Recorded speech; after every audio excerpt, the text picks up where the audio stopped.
science into business, we thought it'd be kind of fun to bring some former science students and scientists in who have parlayed that science into running their own businesses to share their stories. So I'm really excited to have Lindsay and Jonny here today, who are both amazing people and have amazing stories. And, you know, look, I know you're in for a ride. So those who know SMUEC Talks know that it is very relaxed. So if you have questions, make sure you just post them in the chat bar. We will give a little bit of time between each presenter to ask any specific questions that come up. And then at the end, we'll devote to just kind of broader questions that you might have for both of them. So without further ado, I will hand it over to the speakers. Lindsay, Jonny, who would like to go first? It doesn't matter to me. Lindsay would. Lindsay. Lindsay said it didn't matter. Jonny said Lindsay would. So there we go. Excellent. Well, Lindsay, I will turn it over to you, Lindsay MacPhee, the owner of the Flotation Center, to share her story and journey as an entrepreneur. Go ahead, Lindsay. It's all yours. Thank you so much first, for having me speak. It's so lovely. Anytime I can do anything for SMU, I just hop at the chance because I just have such a nostalgically lovely memory of going there. So my name is Lindsay, and I'm the founder of the Flotation Center, which is Atlantic Canada's first sensory deprivation and wellness center, and we opened up in 2015. I never really thought that I had the chops to be an engineer. It's certainly not something that I had planned on doing in my life. So back in 2000, I enrolled at SMU and I started in the science program, and my intentions were actually to become a coroner or a forensic pathologist. There was something just weird that I loved about sciences, but also that whole process of giving someone peace after a loved one had passed away. And I had also grown up in a lifestyle where my father had worked at the same company for about 45 years. So I always thought that I was going to do this one job for the rest of my life. Part of the way through my degree at St. Mary's, I was a bartender, and I really wasn't sure if I really wanted to go into the medicine route. So every Friday after work, a group of engineers would come into the bar that I would bartend at. And there was one in particular that had every single discipline of engineering under his belt. And he just kept on saying to me, Lindsay, you have the makings of being an engineer. This is what you should do. You're independent, travel. And at the time, I didn't even know what engineering was, but I switched. I just kind of took this leap of faith that this is going to be my method of serving my community, because I really love the idea of chemical environmental engineering and all the things that we can do from switching from fossil fuels to renewable energies. So I finished up my diploma of engineering at SMU, and instead of going to Dal, boo, just joking, I love Dal, I ended up going to UBC in Vancouver, and I finished my chemical engineering, environmental engineering degree there. And part of the way through my degree, I really knew that that wasn't for me. I knew that the impact that I wanted to have on people was more one-on-one. And what was also interesting about finishing a degree in a time where mining, geotechnical engineering, and the oil and gas industry was just booming is that living on the West Coast, there was so much pressure and outside influence from these large oil and gas companies to go that route, and that didn't feel really great with me. So that was kind of my first inkling that maybe this wasn't the path that I was meant to go down. Unfortunately, the 2008 economic depression, I guess, happened, and at that time, I really didn't have much of a choice. I ended up going into more geotechnical engineering, and I ended up working in Fort McMurray for a while. And I'm so grateful for my time there, because it taught me that a lot of the preconceived thoughts that I had about Fort McMurray and it just being an awful place was partially true. However, they have this beautiful sense of community up there as well for the people who live there. And I'm really grateful that I had that opportunity to see it. And from that actually just led to another job that I was able to practice as an environmental engineer for a while. But approximately 7 or 8 years ago, I just went through this huge life smash up that happens to everyone, I'm sure. And I'm sure that those experiencing a global pandemic can agree that life throws you things that you just kind of have to roll with the punches. So at that time, I went through a divorce. I lost my job. I had multiple kind of deaths in my family, and all these things blew up. And I just knew that what I was doing was that definition of insanity, that I just kept on trying to slag through that engineering consulting world, knowing that it wasn't where my heart was. And what really brought me a lot of joy was being in the service of others. So I took that kind of huge life shift as a potential to move back from Vancouver to Nova Scotia. And what brought me here actually was an engineering consulting job, and I'm very grateful for that. However, a week before I drove back, it fell through. So as soon as I landed in Nova Scotia, I was jobless and had a ton of debt.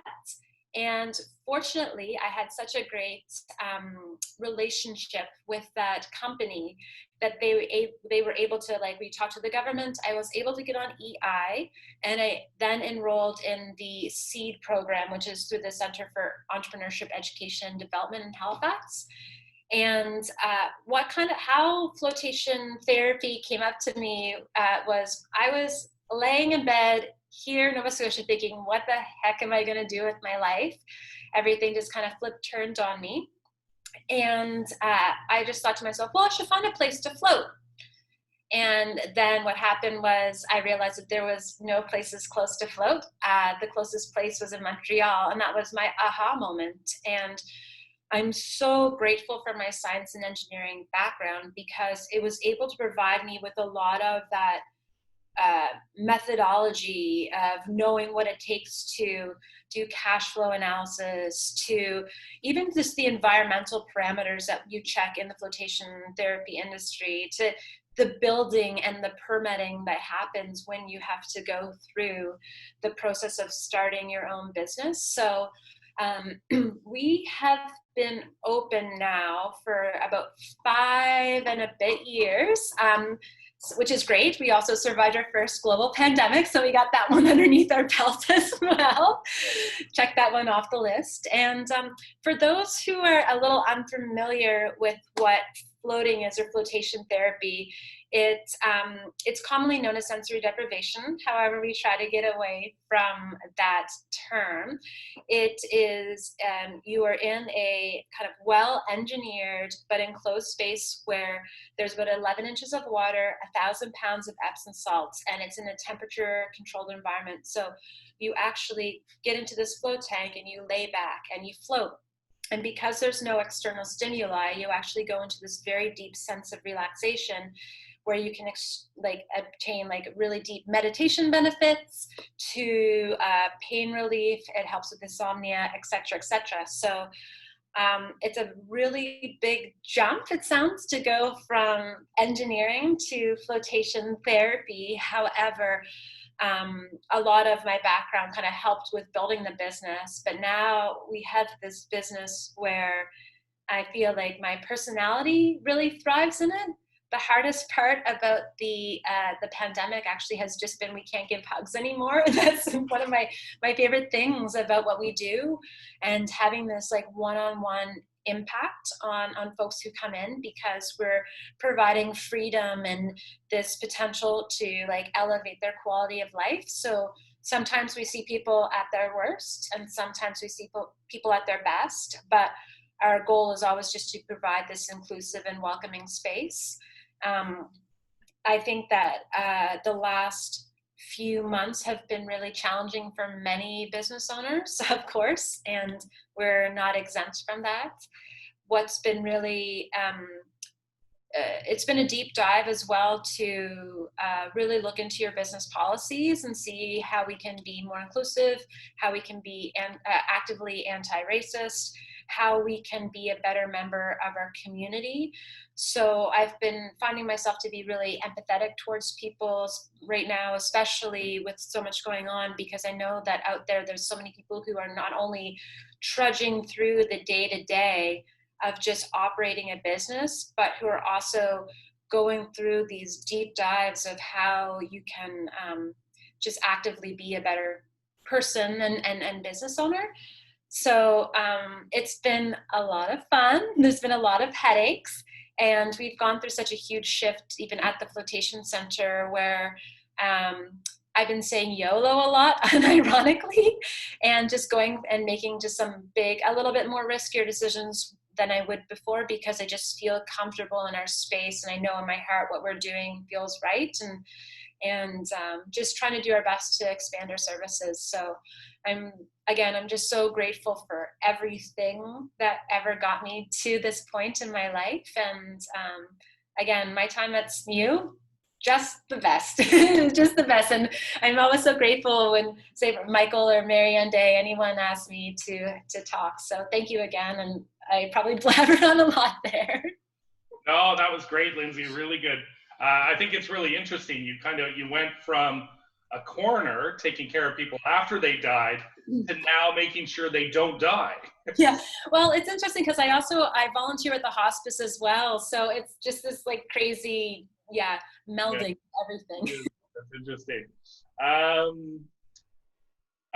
Jonny had some questions. So if you have questions, just post them in and we'll ask them quickly for Lindsay. How many tanks do you have, Lindsay? You want to just give the detail?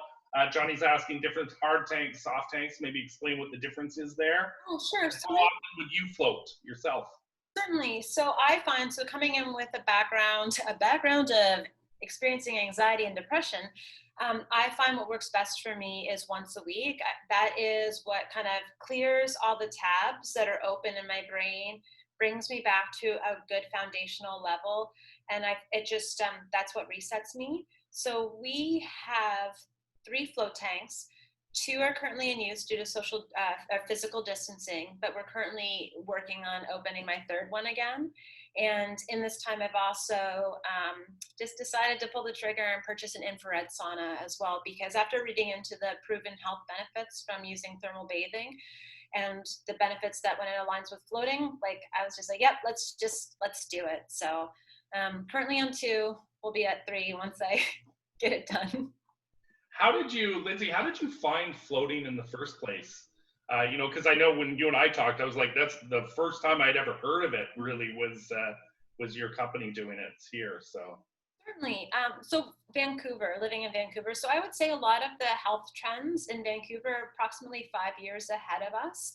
So I had experienced floating shortly before I left Vancouver. And but however, there was a place in Montreal that's been open since 1982. Oh, nice.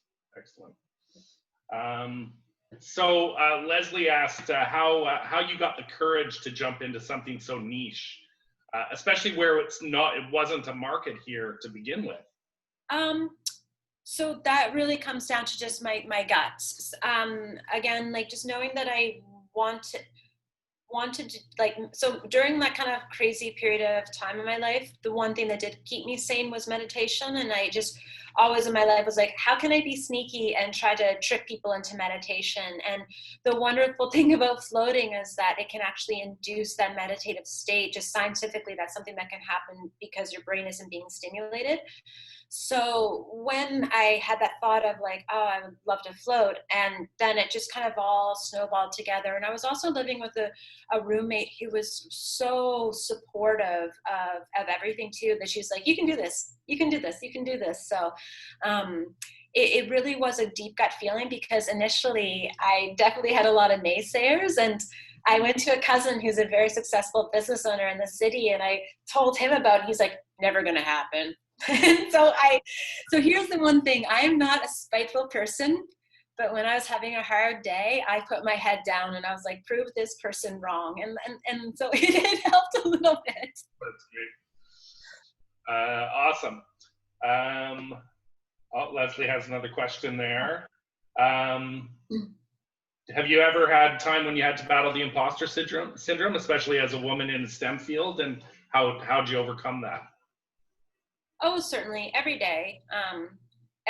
Even just working up north in Fort McMurray, I always said please and thank you quite a bit, and I thought that that's why I got things done on site, and then realizing that there's a lot of sexism that that happens up there. But imposter syndrome is something that I think every entrepreneur likely deals at one time or another.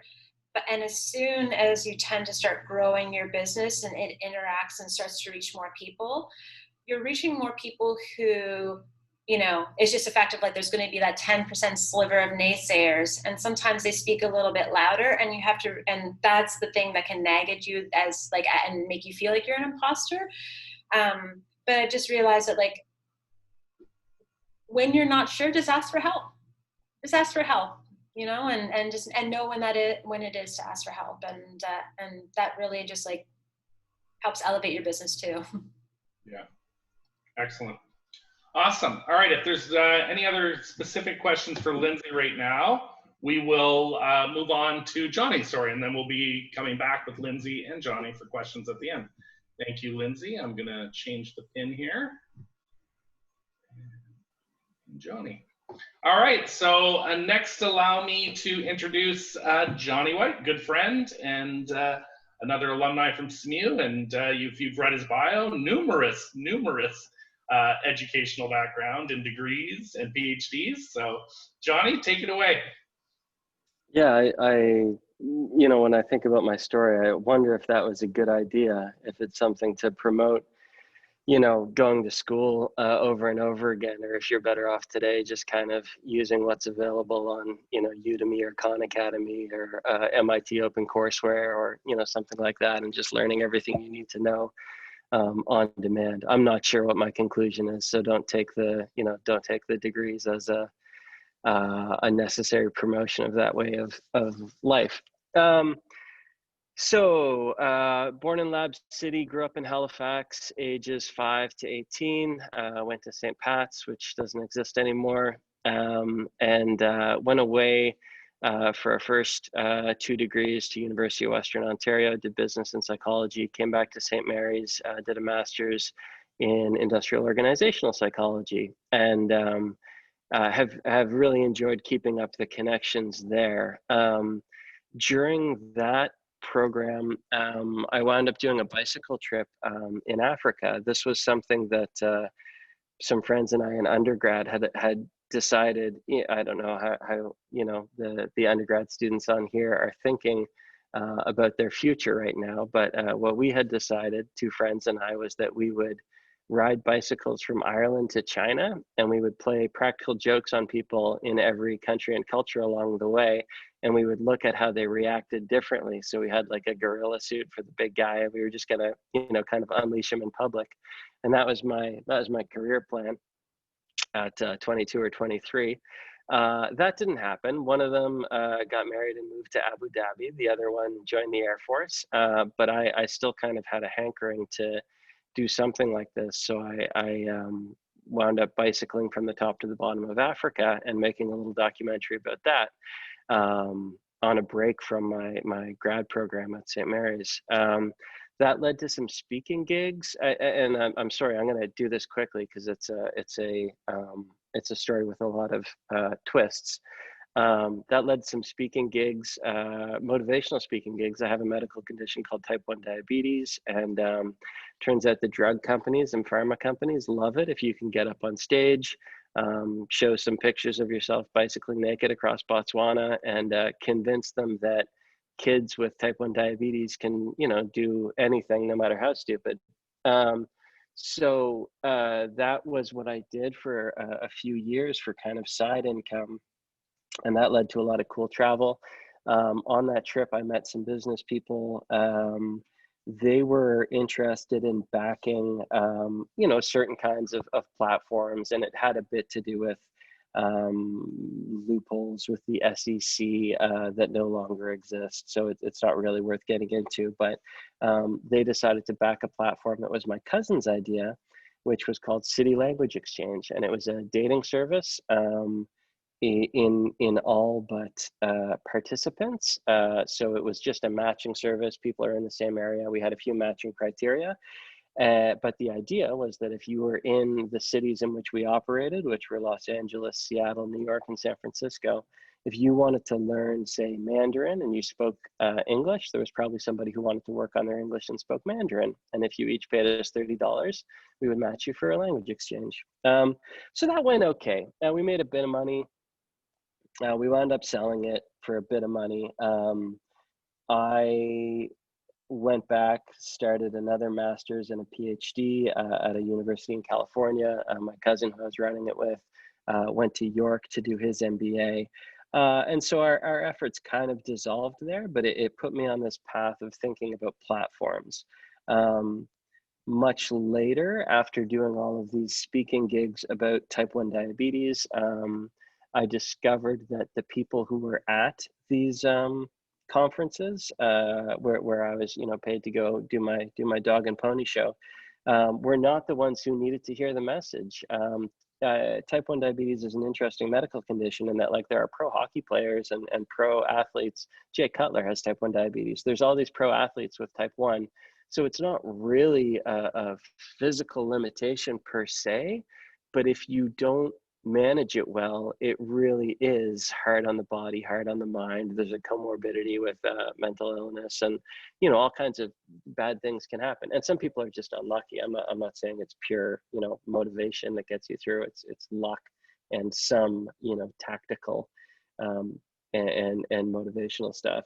Anyway, I decided to make another platform that gave away free information about type 1 diabetes, because we were discovered we were in a situation where the doctors really wanted to get this educational information out to the patients, and the patients really wanted to receive it. The only problem was they only had like 15 minutes together twice a year, and there were a bunch of mandatory things that they had to do in that time. So we stepped in to solve that problem and said, hey doctors, hey endocrinologists and exercise physiologists and diabetes educators, how would you like to take this presentation that you just gave at a conference outlining everything and have us record it in our hotel room in front of a green screen and slap you in front of your PowerPoint and give it away free to the world? And then you can just send your patients these links, and other people can watch it too. And they said, we would love to. We are always looking for ways to give our stuff away, and we can't, we're very frustrated by our short time spots. That got sponsored by medical device companies, Eli Lilly, pharma companies like Eli Lilly, medical device companies like Medtronic, Animas, which is owned by Johnson & Johnson. I think I actually could have kept it going. We were just getting good at it. And in retrospect, we were really just starting to win contracts, and I kind of got distracted again.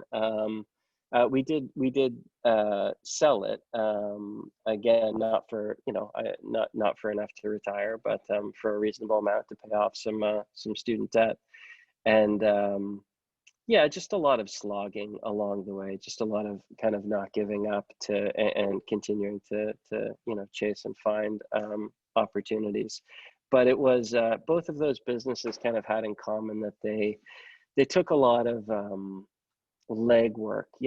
I like the idea of systems. I like the idea of scalability. And even with the language exchange participants, there was a lot of, are they happy? Do they need another match? What else can we do? They want to talk to us, make sure that we're not just some scam, because the website wasn't too pretty.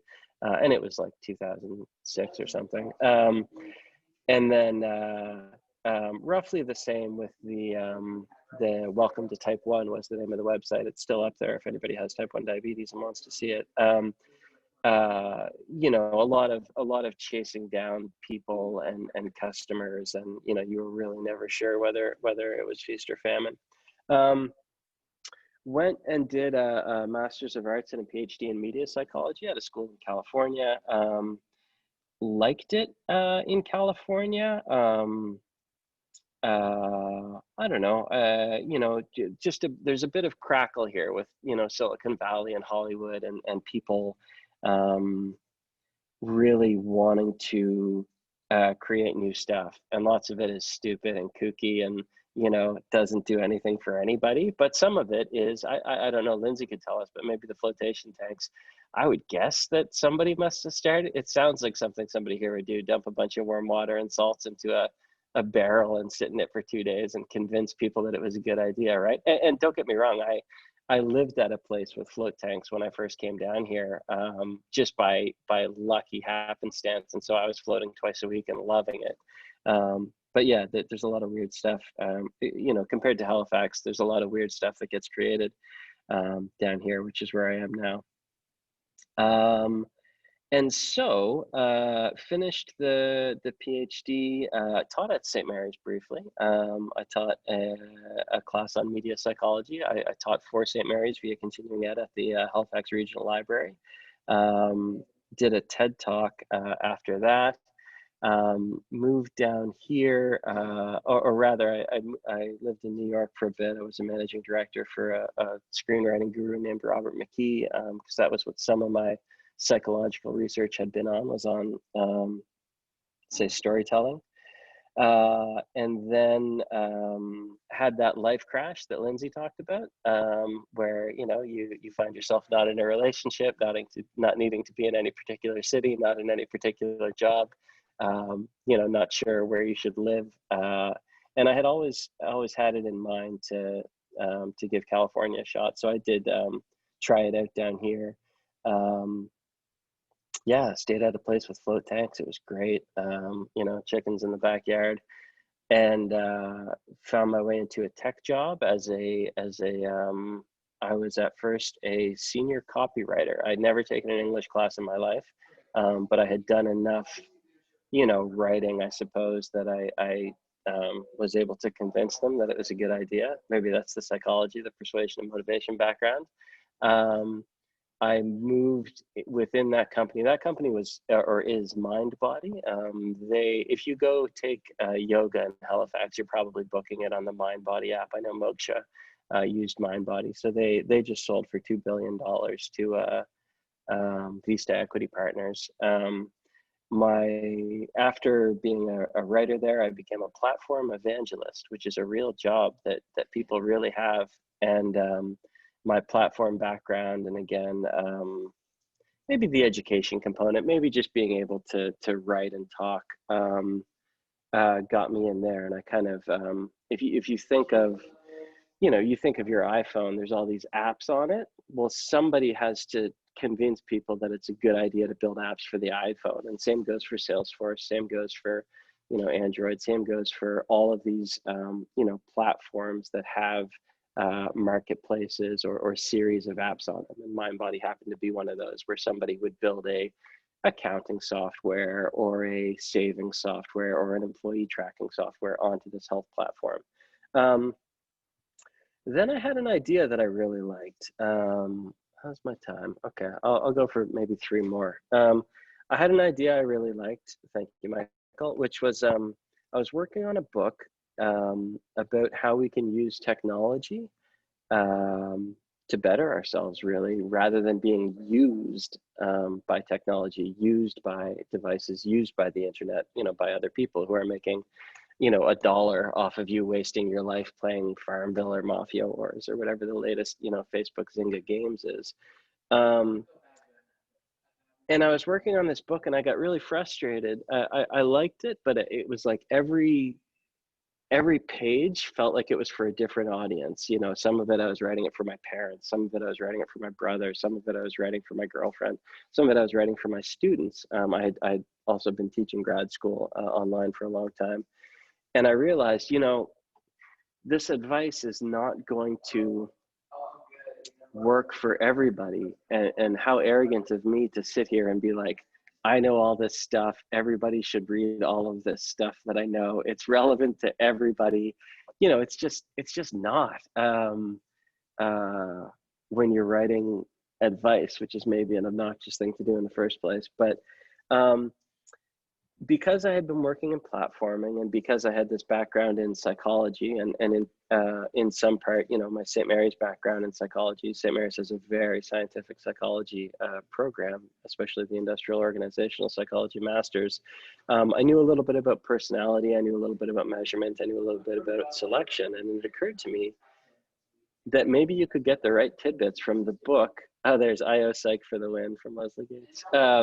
Maybe you could get the right tidbits from the book to the right person, if you knew a little bit about their personality, about their habits, about their demographics, you could probably segment that advice and get the right tidbit to the right person.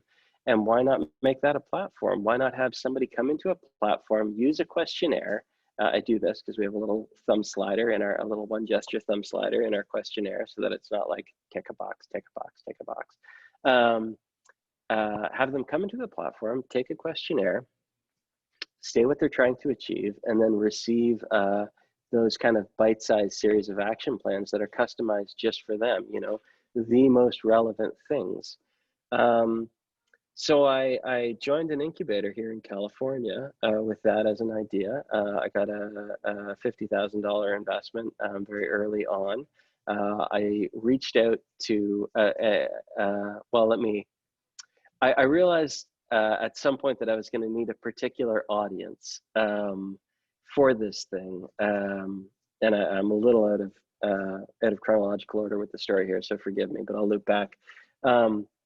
Realized that you can't just build this for everybody and be like, hey, everybody, here's my thing. Now, everybody come on in at once. One, I don't program particularly well. And two, you can't market to everybody. The saying that I hear a lot is, we can do anything, but we can't do everything. So I had to think of a specific audience, and had stayed in touch with my master supervisor from St. Mary's, Steve Smith, who at this point I think was Dean of Science, and then became somewhat, you know, higher up there in student success, enrollment management, you know, AVP. Very good guy. And I said, hey, Steve, I've been talking about this with people on runs and in casual conversation. And somebody said you could use it for students because, you know, freshmen arrive, first-year students, I'm sorry, that's the American influence.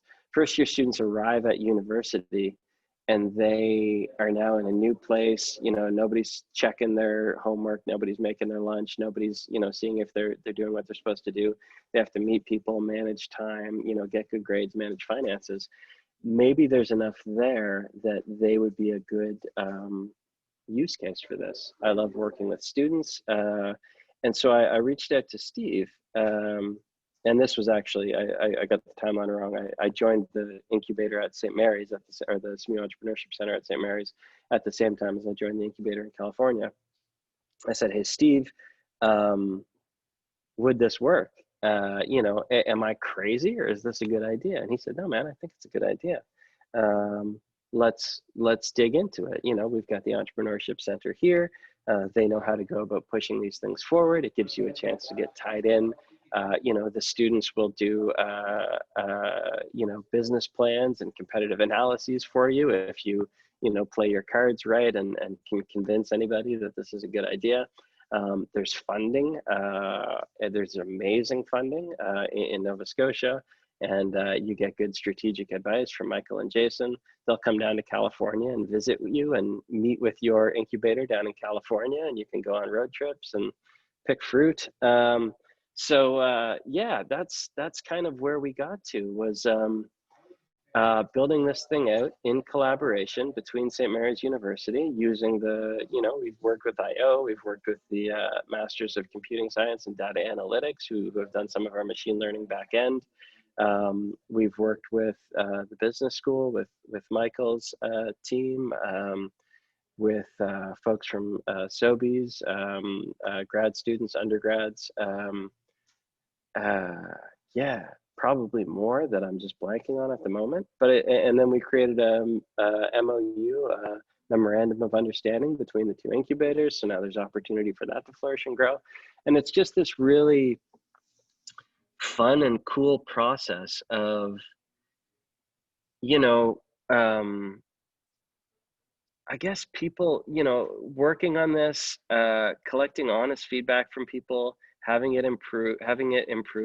I don't think Michael was very impressed the first time that I pitched this to him. And it was sort of like, okay, let's narrow the focus. Let's say what the, you know, what are you actually going to achieve? What are the actual deliverables? You can't walk up to an investor with like, hey, this is a thing for everybody and they're all going to love it. Like, you know, you need to get into the weeds a bit.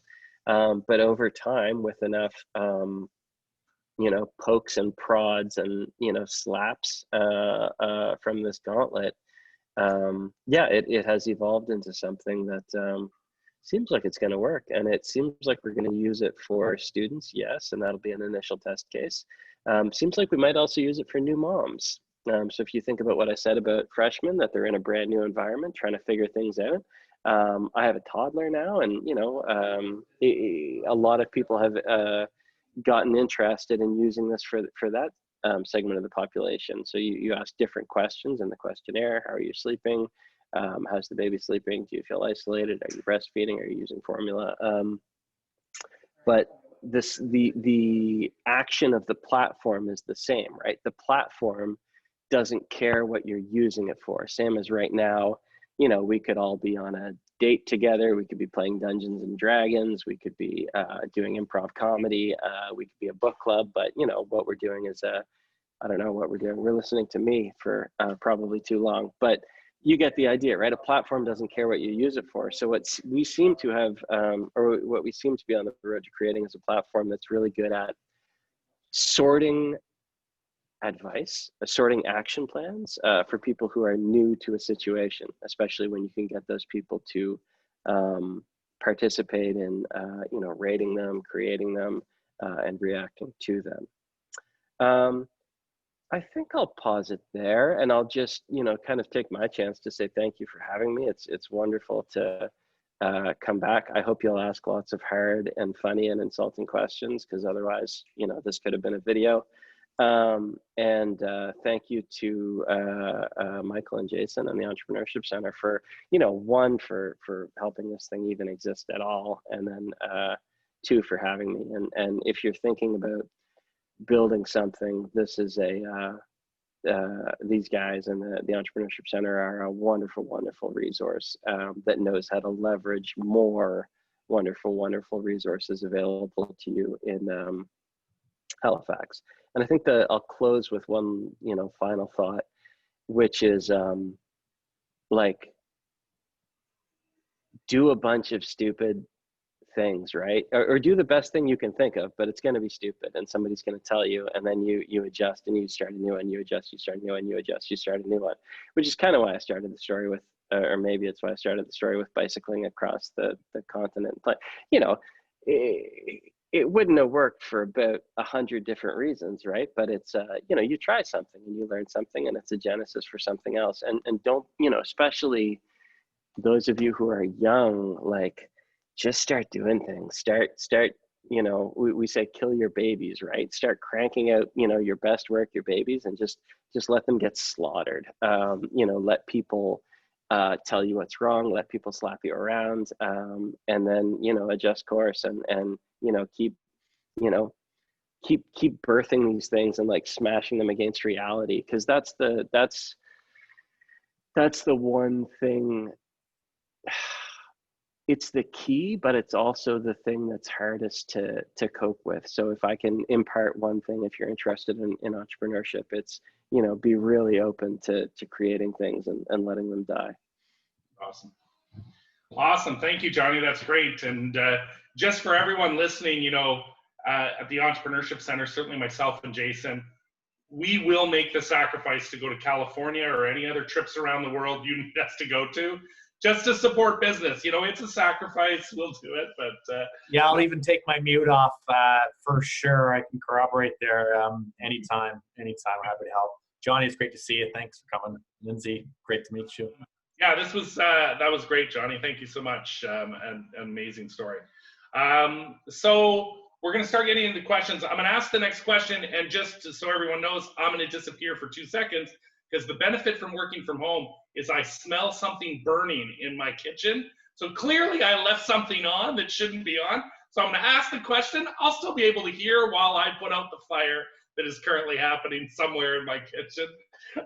So the first question I saw that Hannah posted, you know, when you came up with the ideas, what are some of the first things you did when you came up with the ideas? What do you think it's important for all these students on the line as they're exploring entrepreneurship, what should they focus on first? What are some of the first things you did? So yeah, whoever wants to start first.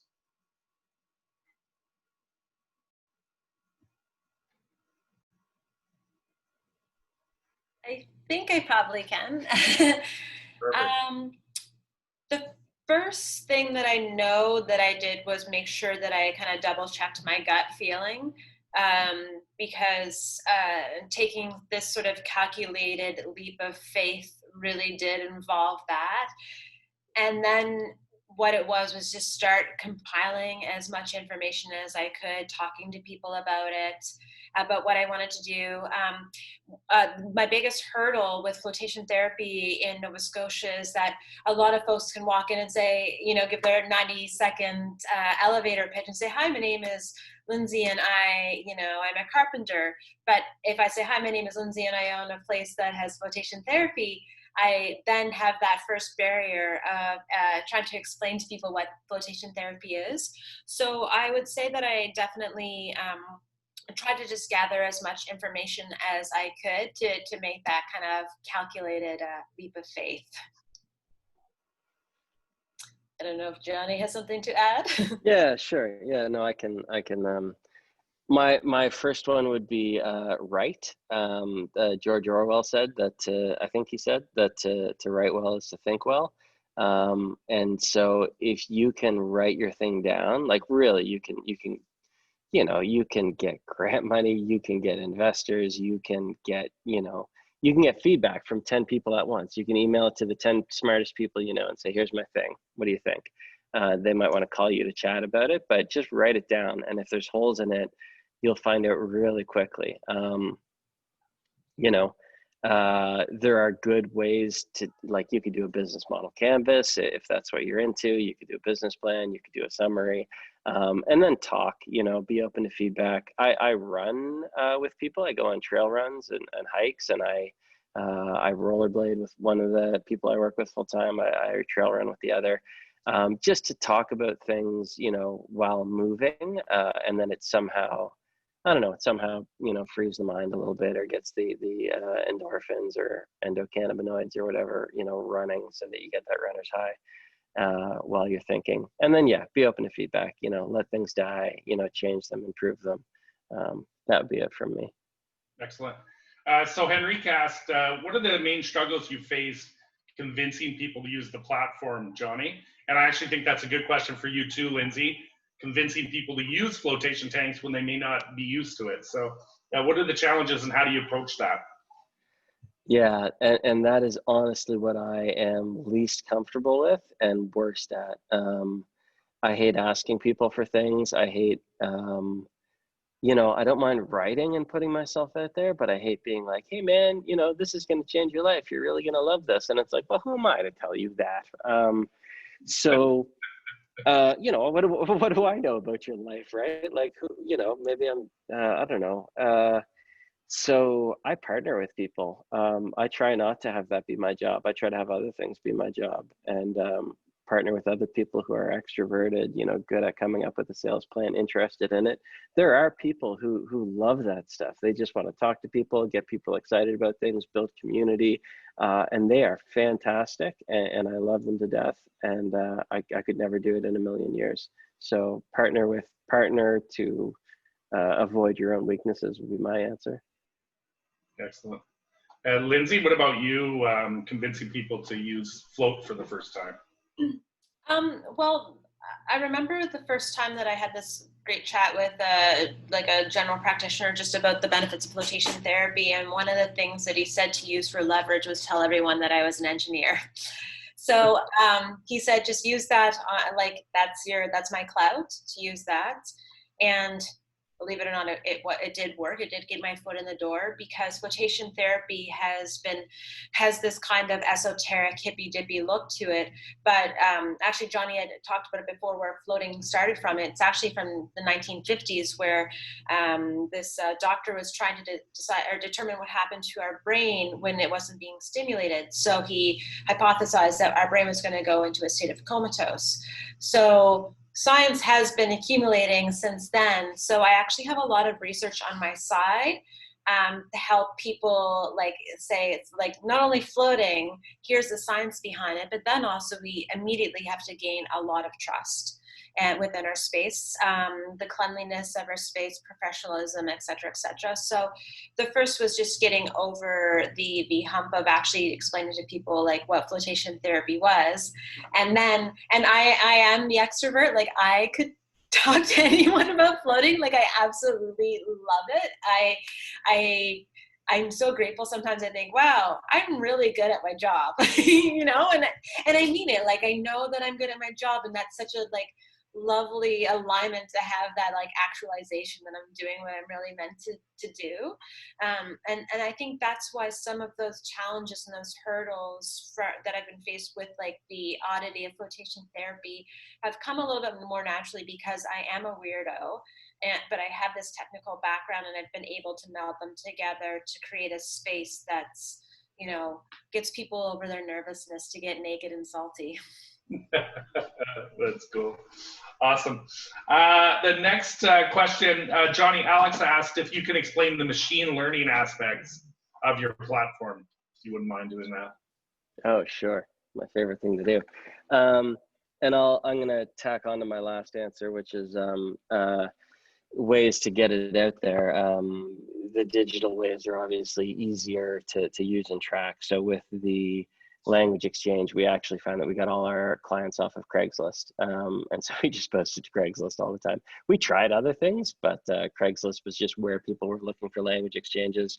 The type 1 diabetes, we went to conferences. We would go in as press because we had a website, and I had my business partner and I would write each other letters of assignment as if we were reporters, so that we could show them to the conference people and get free press passes and free lunches. So there's if you're sneaky enough, there's always a way. Okay, machine learning. Let me think here. Okay, if you could think of it as a combination of a search engine and a recommendation engine. Essentially, all you need is if Michael comes into the app and fills out our questionnaire, there's 65 items in it. So we have 65 data points on Michael.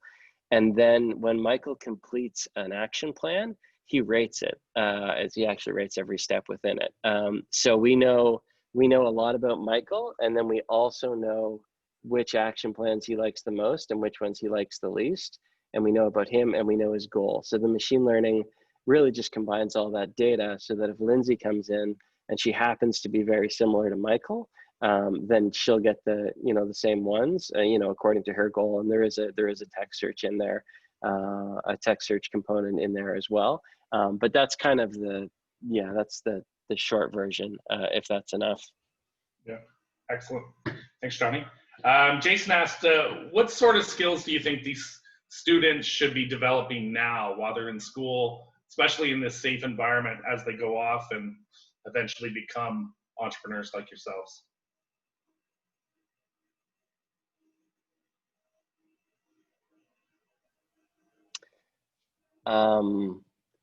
I think learning to think, and Lindsay kind of emphasized this a little bit as well, like, her learning to think like an engineer has helped with, understanding the science behind it, maintaining the tanks, having credibility. And it's the same for me. I wouldn't, I wouldn't have come up with the idea if I didn't have the scientific background, especially in measurement of humans. So yeah, just learn how things work and really dig into it. I don't think grades are that important. Like, I think it's more important that you're into what you're doing, and you can get really, like, go listen to Neil deGrasse Tyson's courses or lectures or whatever, right? You can get the best stuff in the world right now, and you can listen to it while you go for a jog or cook an egg. So I think just wrapping your head around stuff and being interested in it is huge. And then, yeah, in the safe environment, I would say try some things, pitch some ideas, go to the Entrepreneurship Center, tell them what you want to build, try to convince somebody to invest in your company. Be like, hey, I'm building this, and would you invest? And they say no. And you say, well, why not? And you're going to learn, 12 things that you need to do if you ever do want to have it work out. Excellent. Awesome. Thanks, Jonny. And I'll just quickly say, the SMU EC does not endorse not going to SMU, in case that's what you're interpreting that Jonny is saying. Little asterisk there, just so it's on the recorded record. Lindsay, any advice? I think that, while attending university is great, also attending the School of Hard Knocks is a lot for character building. I think that you could probably ask most entrepreneurs if they had have known what they were getting into, would they still have done it? I don't think folks, it would necessarily be that they would say no. I think that a lot of us are just really surprised by a lot of the things that happen with creating and building and maintaining a business. So I've just found that my saying that I say all the time is soft front, strong back, lead with my heart, but also just don't be spineless. And just also another mantra that I kind of tell myself is I'm the protector of the Flotation Center. So everything that I do is in the best interest of my company and stuff. So that's kind of helped me like build some skills and also change a lot of the things that I needed to maybe tweak in my personality to be a better business owner and a better entrepreneur. Great. Awesome. Thank you, Lindsay. Okay, next question. We have Yuji asked, Jonny, you mentioned the business model canvas. Do you use it for customer discovery? And how do you form and validate the hypothesis that you create for business? Yeah, that's exactly what we do. Sounds like you've been reading Eric Rice or Steve Blank. I could go get those books off my shelf if you wanted to see them, or you just ask Michael and Jason for them. Yeah, so the business model canvas is a way of trying to summarize your business in a series of blocks that you can essentially fill in with sticky notes. And then the idea of validating your hypotheses is basically on the business model canvas, two of the blocks are value proposition and customer segment. And so if your customer segment is dog owners and your value proposition is like dog owners who are pescatarians, want their dogs to only eat fish, it's pretty easy to validate that, right? You just hunt down dog owners who are pescatarians, and then you don't say, hey, if I made a dog food that was fish, would you buy it? Because they might like you, they might want to be your friend, go on a date with you. They might just not want to be a jerk to you. And so they'll just say, yeah, that's a great idea. Let me know when you've got it. So what you do instead to validate your hypothesis is you say, let me, can I talk to you about your dog? What does your dog eat? How do you feel about it? Do you have any problems with it? And then you start learning things and you're like, oh, they actually don't care about the fish thing. Oh, but there is a thing with, storage that they hate, and maybe they'll solve that problem because that was a prominent problem amongst the 15 people that I interviewed. And then even beyond that, let's say you come up with your storage thing. You don't say, hey, would you buy this? You say, remember I talked to you about, the dog, and you say the problem with the storage. You say, I've got these, I'm selling them for $25. If you, if you order one, I can have it to you within a week. And then they go, cool. And then you go, okay, you want to give me $25? And then you learn something, right? Either they say yes enthusiastically, or they say no. And you put this out, on the internet. And you don't even need to have the thing. You just need to have somebody, have a designer friend mock up a picture of the thing as if they could buy it. And then as soon as they give you the $25, be like, look, I'm sorry, but don't actually have it. I was testing, whether you would actually buy it. Let me buy you a coffee. And I'll give you one for free when we actually roll out with it. But it's a way of again, scientifically approaching a business model that, it seems to be like way smarter people than me who've made way more money came up with it. And it seems to be the best thing that they have at the moment. So it's, Steve Blank. He's got a YouTube curriculum on it, Udemy, YouTube, Steve Blank, customer development process. and the books are there, and yeah, Michael and Jason, I'm sure can show you the right path. For sure. Can Awesome. I ask a follow-up? You sure can. Go ahead. Yeah, sorry for that question. It's a bit technical. I actually work with Steve Blanks and his colleagues. I run a national on acceleration program in Canada. I'm a SMU alum. It's interesting because we found that for a lot of deep tech companies, it's very challenging to use on this type of canvas compared to software companies. Do you find it the same way, especially when you're commercializing science? It gets very challenging involving heavy equipment, hardwares, and so on. And does it accelerate your journey because you're running more of a on software company? Yeah, and jump in again if I take this in a direction that doesn't answer your question. We did do NSF I-Core, and it sounds like you're running a program that is either similar or tied in. We brought I-Corp to Canada for the first time just this month. I'm the Awesome. program director in Canada. Oh, good for you. Okay. Oh, well, anybody on the call, this is a guy that you want to be friends with if you've got some deep tech that you're trying to make happen. You know, we had to assume that our tech would do what we said it was going to do, and then we had to talk to the customers. So in the case of student success, we had to assume that we had to talk to the student success administrators, the people who would actually be buying the product for the university. So the idea is the university buys the product to increase their retention, which increases, it's a result of students being more successful and therefore happier and therefore getting a better experience.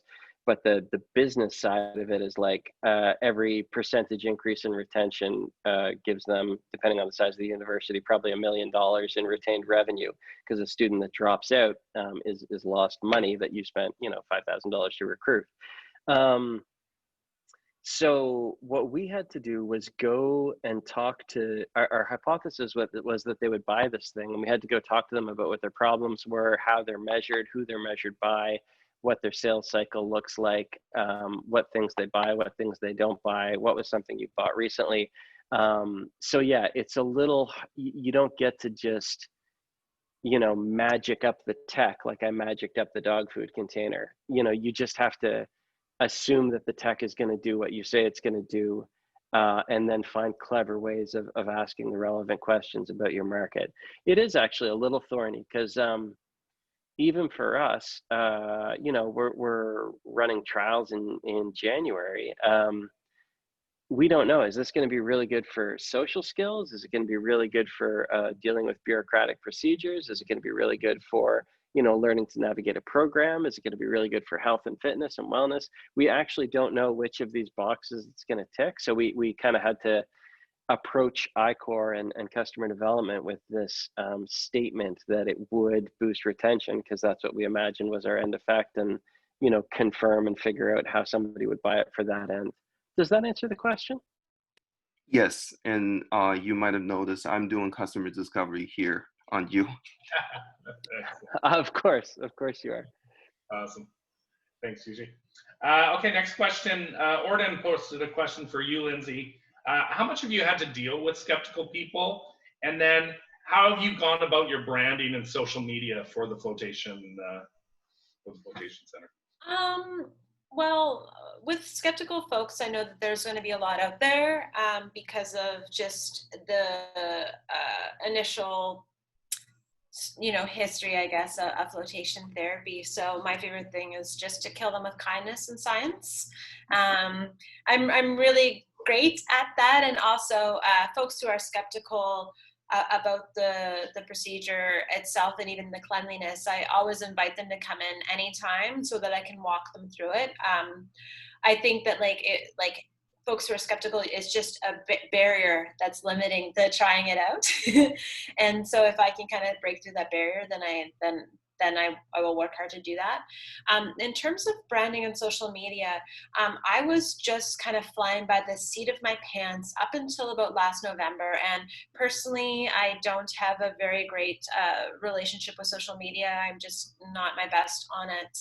And so I hired someone to start helping me initially with Instagram. And now we're kind of working on like the Flotation Center 2.0, because who we were when we started 5.5 years ago is not who we are now.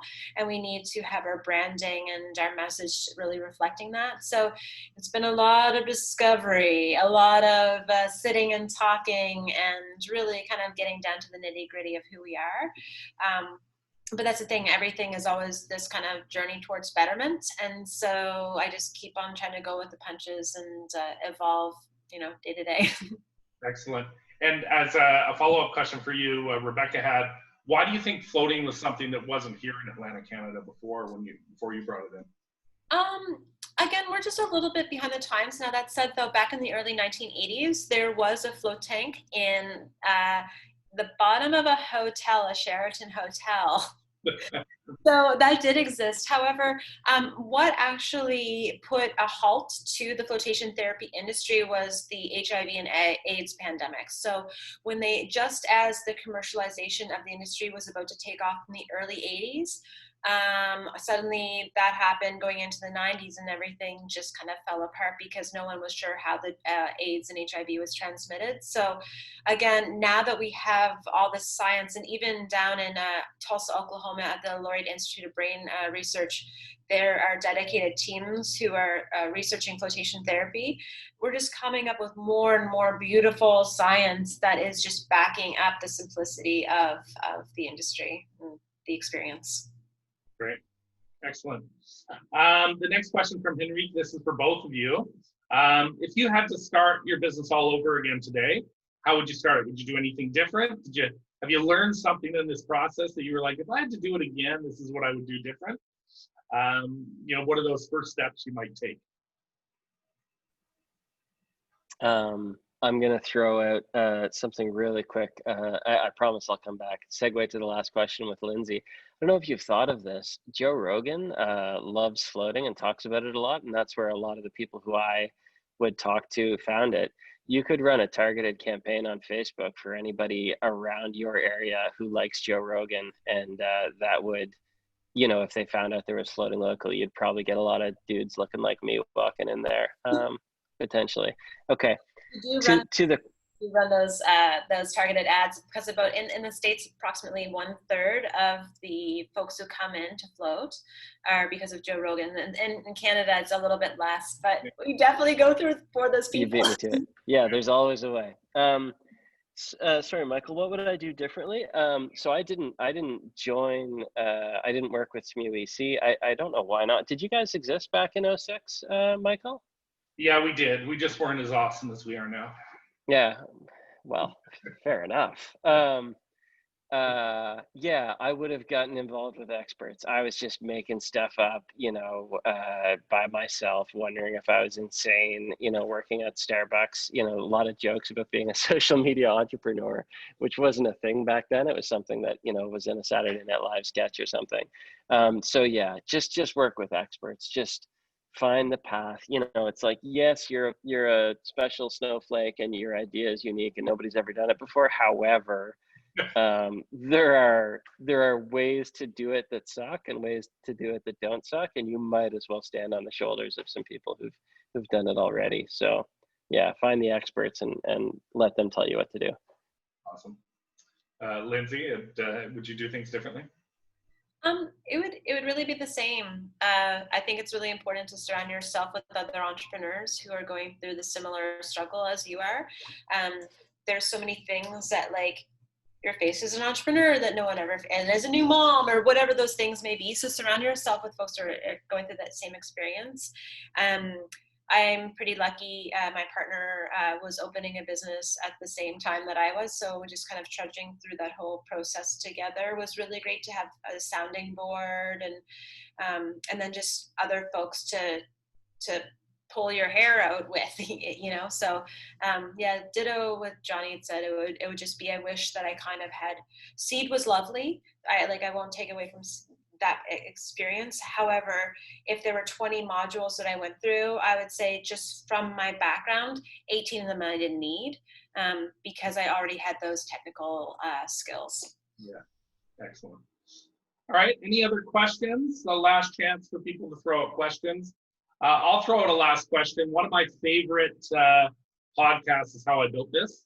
And I love the question that he asks every guest. So I'm going to ask both of you, how much do you attribute your success to luck and how much to hard work? Because we often talk about in entrepreneurship about, oh, they're really lucky and stuff. So what's your feeling on that topic? Hard work or luck?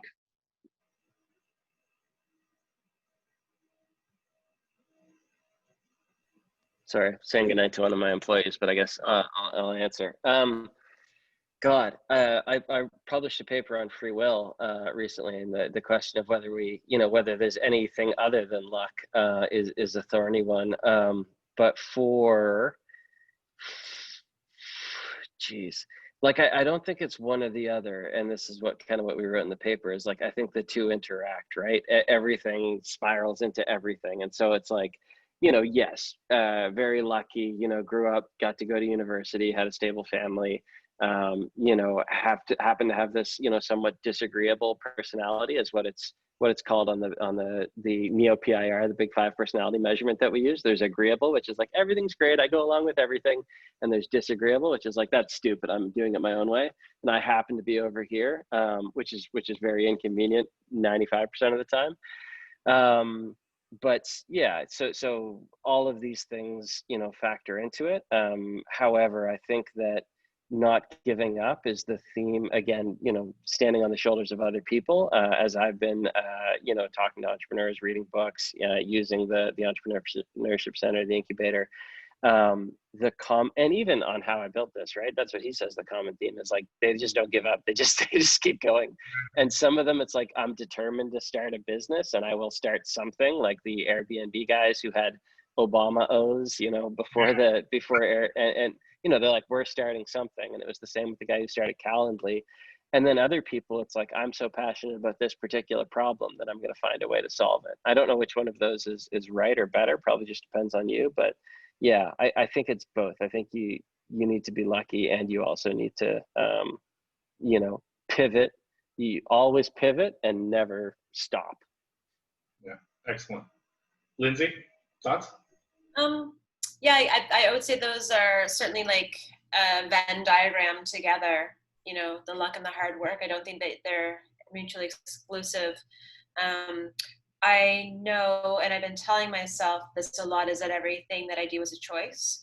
So and that's just kind of like this mantra lately that's been running in my head. So if you're having a hard day, you choose how you kind of handle it and how you work through it. And if I want the business to grow or to move or to pivot, then I have a lot of choices to make on what I want to do to get there. But I know that certainly the hard work, and also I have this sense for the greater good thing, like, it's not, it's just for the greater good. So like in a business like that, I know that, again, one-on-one, that we're directly serving people, everything is just hard work, because I know what we do is really elevating the quality of life for people around us. So even when it's just like I'm eating shit sandwiches all the time, like that's what really kind of pushes me to go through, is just kind of head down and work hard. But to kind of mirror what Jonny said, like I had a pretty regular life from rural Nova Scotia, so I just didn't have too many barriers that stopped me from getting to where I am today. Excellent. Awesome. Well, thank you both very much. Hopefully everyone on the call, as you can see, what we love about SMUEC Talks is bringing really passionate, really engaging speakers to share their stories, to hopefully inspire all of you to move forward with your own ideas and overcome the problems that you see in the world and create something special, whatever that special thing is for you. So make sure you continue to come. It's the last Wednesday of every month. Next month, we are going to be looking at two alumni who started off in the arts world and transferred that into entrepreneurship in our theme that we're doing this term. So make sure you check in there, and just I think we'll be sending out a link to everyone that registered, so you can pre-register already. Jonny, there's a request if Lindsay and Jonny, if you guys would mind sharing your contact information in the chat, if some of the students could reach out to you just to ask advice and things like that, if you wouldn't mind, that would be great. And if you prefer not to, I can filter it and tell you which students are good to talk to and which aren't. Just tell us now. Yeah, I'll tell you which ones. Not Adam, if he's still on the call.